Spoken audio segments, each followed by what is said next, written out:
Well, I should put it this way. There has been a convergence of two different but self-reinforcing and compatible aims or pursuits. I believe that on the one hand, President Yoweri Museveni found it necessary to clip Anita Mong's wings because she had grown very powerful.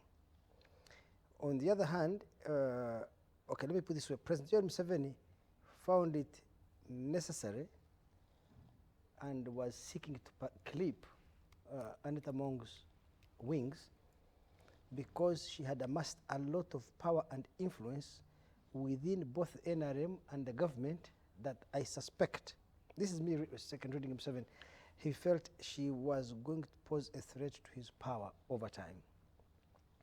On the other hand, you have General Muhoozi, who is hostile to public corruption, but also public displays of ostentation and luxury. So the two pursuits converged on one single individual, Anita Mong. So let me give you a background. I wrote an article in The Independent on the 21st of March this year, saying the following things about Anita. First of all, she's a highly skilled politician. She came not from NRM but from FDC, joined NRM in 2021, and she has achieved almost absolute mastery of parliament. If a free and fair election had been held or was held in that parliament today, she would get maybe 485. We had calculated 485 votes out of 529. So only about 40 to 43 MPs will not vote for her. That is one. Two, because of her role as Speaker of Parliament and therefore Chair of the Appointments Committee, she had built a very powerful influence within the judiciary. Hardly could anybody go with a case in the courts and defeat her. Three, Anita Mong had built a power base among Ugandan elites in the religious institutions, the mosques and the churches, in the business community, in the professions, and in politics. These ministers, you see, like the Omaras. Omara maybe has a daughter or a nephew. She would use her influence in the parliamentary commission to ensure that they get jobs. And parliament in Uganda is the highest paying institution, more than the private sector. So she was giving people jobs there.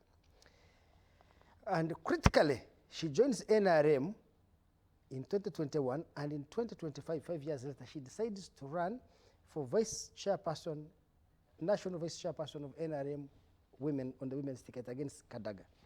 Kadaga had been in NRM since 1989. Kadaga had been speaker for 20 years, 10 years as deputy speaker, 10 years as full speaker. They go neck to neck in the campaign. Now, let me give you a background of how you are elected the national vice chairperson women in NRM. One, you have to have all LC3 chairmen, all LC5 councillors, all LC5 chairmen and chairpersons for that matter. Then you have to have all mayors of town councils, cities, and municipalities. And then you have to have these leagues, the youth league, the women's league, people with disability, then veterans, then the elderly, then women. It is such a huge constituency, and so they go neck to neck. And this is Anita Mong capturing the infrastructure of a party called NRM. She beat Kadaga by 93%. The day she beat Kadaga by 93% gave me a signal that Museveni cannot tolerate this. It will be very difficult for Museveni to tolerate a person who has that overwhelming influence in parliament, overwhelming influence in the party, and now he can peer and see in the judiciary, in the elite circles of Uganda. Now, of course, Anita Mong had consistently argued or told Museveni, I'm very loyal to you, I will never threaten your power, I will support Moses' succession. She had said all these things. And when she said these things, I'm inclined to believe that it's possible she was sincere. I have personally met her because I had similar concerns. She invited me to her home. I went to see her because I had written this article complaining that she has so much power. And she gave me her background and her history. She said she can never ever challenge Museveni because he's the one who made her. So let me, because me I'm an easily gullible person, I believe in her sincerity, that she was sincere. But then I put myself in Museveni's shoes. If you're Museveni, you can think or you can say, this lady is sincere. She has no premeditated plan to rival or to seek power from me. Then Museveni faces two dilemmas. Dilemma one, first of all, intentions are very difficult to know. People's intentions are difficult to know. She may be lying, she may be genuine. But two, intentions change with time. So right now she may be sincere, but the capabilities and influence she's building in the state and the party may in the future tempt her to seek the presidency and wrestle it from me. So as a precaution, it is better for me to clip her now, even if she doesn't have any plan now, any premeditated plan to seek the presidency, because I don't want to be shocked. Even if there is a 2% chance that in future she will change, rather a 2% chance that she's likely to be a threat, I need to neutralize that threat. I think Museveni, the gorilla, would think like that. So it became increasingly imperative for Museveni that this lady's wings should be clipped. Now, Anita Mong had done one big mistake, either deliberately or innocently. She had given Museveni a rope to hang her, and had written this in April 2024. Her ostentatious living, her luxury mansions, her expensive cars and dresses, all those things tended to alienate her in the eyes of the Ugandan public. Ugandan public did not like her. And there were exhibitions of Parliament. Corruption. Not parliamentary exhibition of the Agatha Twaires, no. I'm saying she exhibited a lot of wealth and affluence and luxury. But that not only revolted many elite Ugandans against her, but it also gave Museveni a rope with which to hang her. So at any one time, I felt she was vulnerable. At one time, I thought maybe Museveni may keep her because she was so vulnerable. He knew he can anytime call upon her financial indiscretions to get even with her. Now, of course, human beings as we are made, we are always driven by the personal. People are, I do not think that Anita Mong's problem was corruption, because remember that Anita Mong did not take money out of parliament necessarily for her personal use. That was a small side effect. Anita Mong's use of parliamentary money was actually to build Museveni's political base. In fact, to get Museveni's legislation in parliament passed. Because I am reliably informed that before Anita Mong became Speaker of Parliament, whenever Museveni needed major legislation to go through Parliament, a major action to take place, he would invite these Omaras, these MPs, to State House, give them tea, pay their transport, pay their medical bills, pay their children's fees, clear their loans, spend a lot of money in order to get the vote. When Anita came in, she said, okay, Museveni, you don't have to do that. Let me handle Parliament for you. You see, the strength of Anita Mong, people don't know, is she has excellent interpersonal skills. That is why she's so effective in electoral colleges.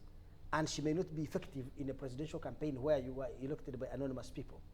Why she was effective in electoral colleges? Because if you meet her and deal with her at a personal level, she's a very generous and people think she was using money, but Mong was using 20 to 25% of the money Museveni was using to get 300% of the results Museveni was getting.